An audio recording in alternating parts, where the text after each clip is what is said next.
Hello and welcome to your astrological vibrations for Saturday, February 24th, 2018 by Gaia Blooming. I'm still trying to get that. I'm Mimi and our energy mantra for today is balance of my center is beyond illusion.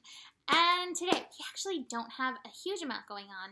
We have a little bit more of who, what, where, when, how, why, monkey going on to finish up the mental energy, and then we're moving into water world for the rest of the weekend. We have the moon shifting into Cancer. With the moon in Cancer, with Jupiter hanging out in Scorpio, and a ton of planets hanging out in Pisces, it's like water, water everywhere and not a drop to drink. That popped into my head when I was looking at this. So overall, it's not a huge astro day, but we are building into two things that I feel like are kind of feeding into it. And I definitely feel like the cards are tuning us into that. So we're going to get into that in just a second.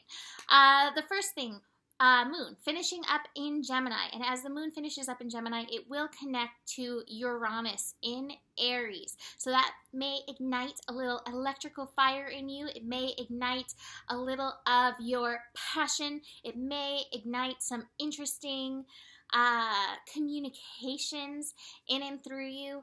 It also could spur some triggers that need to come up and out and be processed. So just be aware of that. Work with the energy. The moon shifts so fast though, so it'll be 1 second you're like, this triggers me. The next second you're like, I'm in the flow. Here I go.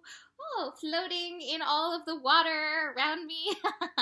So that's in the morning, that connection. Well, morning, afternoon, depending where you live. Then we have the moon shifting into Cancer at 7 p.m. So it's later in the evening.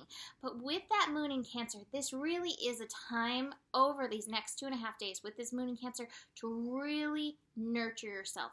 Get in there, care for yourself, care for your physicality. Utilize the moon in Cancer to be the mother to yourself in whatever's showing up in your flow. Now, what we're building into, which is what I really feel like I got going on in my cards, is we're building into the Venus square Mars energy. Now, could this be represented in your relationships? Yep, of course. You may find, some square, some resistance energy. If you're in a relationship, it may be some of that energy. We're not really seeing eye to eye. I feel like it should be this way. I feel it should be that way.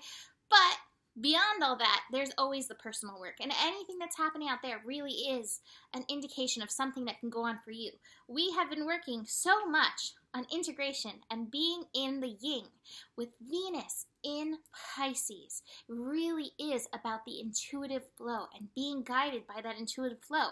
Mars in Sagittarius is all about taking aim and taking aligned action from that intuitive Shakti place. Ultimately, Shiva Shakti works together, and we want them to work together. This is what our goal is.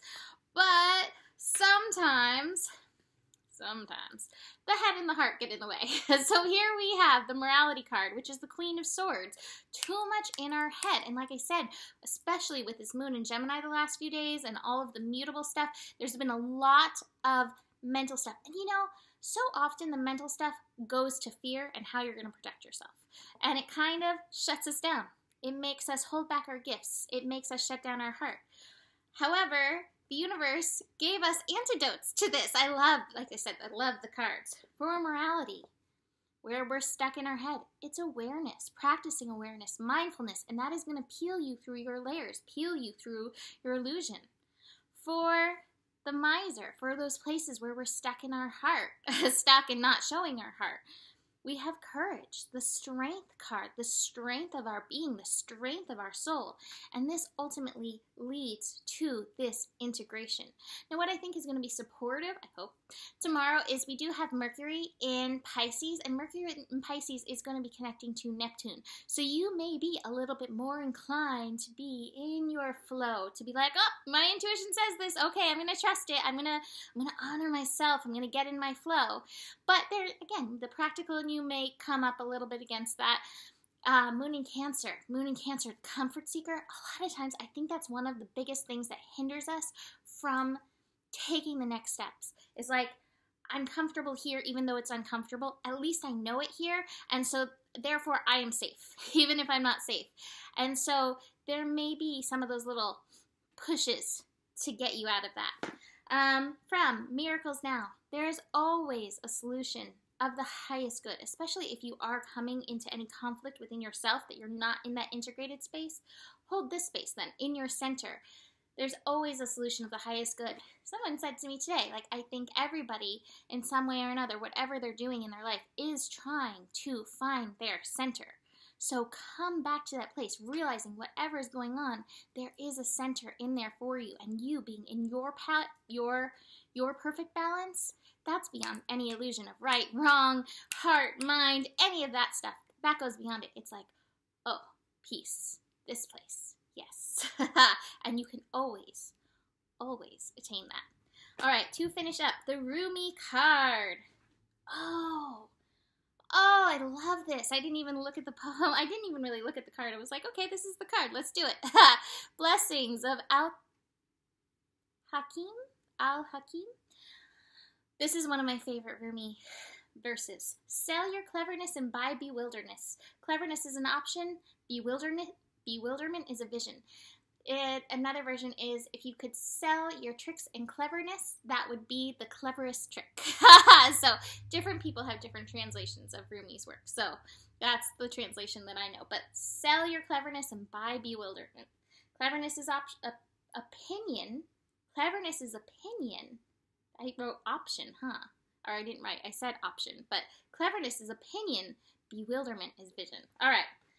A blessing of divine wisdom of Hakim, I keep reversing everything right now, is being ministered to your soul, watched over by Rumi himself. This is soul medicine. It is a spiritual gift of healing, prophecy, insight, and the capacity to surrender any impatient claim for what you cannot yet have. That patience thing. As you receive this gift, this blessing, which happens at a soul level, your attitude to life becomes more curious, open, still, and receptive. Perfect balance right there. You no longer have to drive the unfoldment of your desires into form. You rest in assurance that your daily application and effort is enough, and so is your surrender. Mental anguish is soothed, and you will be able to accept the unfathomable nature of divinity in its expression of itself as life. You become comfortable with the reality that the price of being closer to the divine is the giving up of your need to always understand. So good. From this increasing place of stillness, the yin, great activity will flow. The yang. You shall become capable of being the surrendered vessel to the guiding divine hand. Oh my God, this is so perfect. And truly great contribution to the holy soul evolving can occur through you. So much will simply emerge, erupt, pulsate, and emanate out of you. And yet you will feel within as though you are doing nothing at all, even whilst so much is happening through you. Such holy paradox will become your daily experience.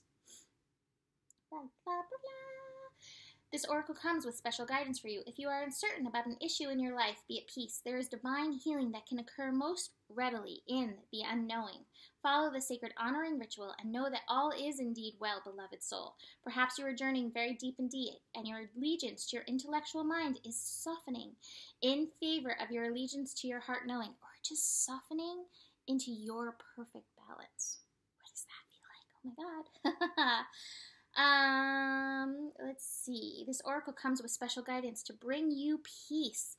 Look to the old ways, to the ancient wisdom teachings that run as one vein of life, giving love through all traditions. The old wisdoms teach of cycles, of timing, of letting go to allow for new life to happen, and of the greater intelligence and scheme of life to which we must surrender if we are to know even a moment's peace.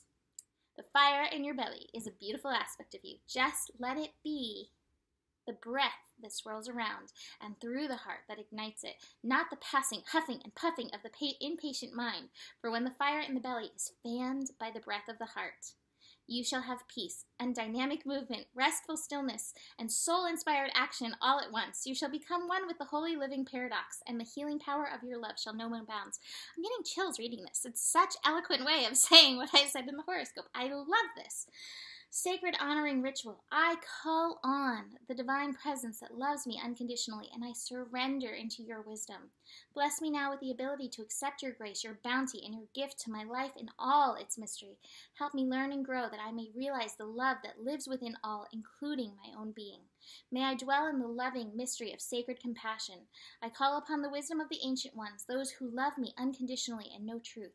May your power and knowledge calm my mind and ignite my spirit so that I may be one with love, empowered in peace and purpose. So be it.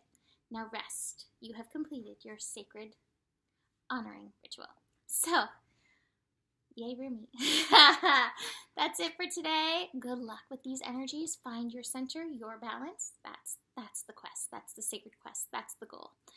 There's enough love in the world for you. The better it gets, the better it gets. And you can always book a reading at GaiaBlooming.com. Namaste.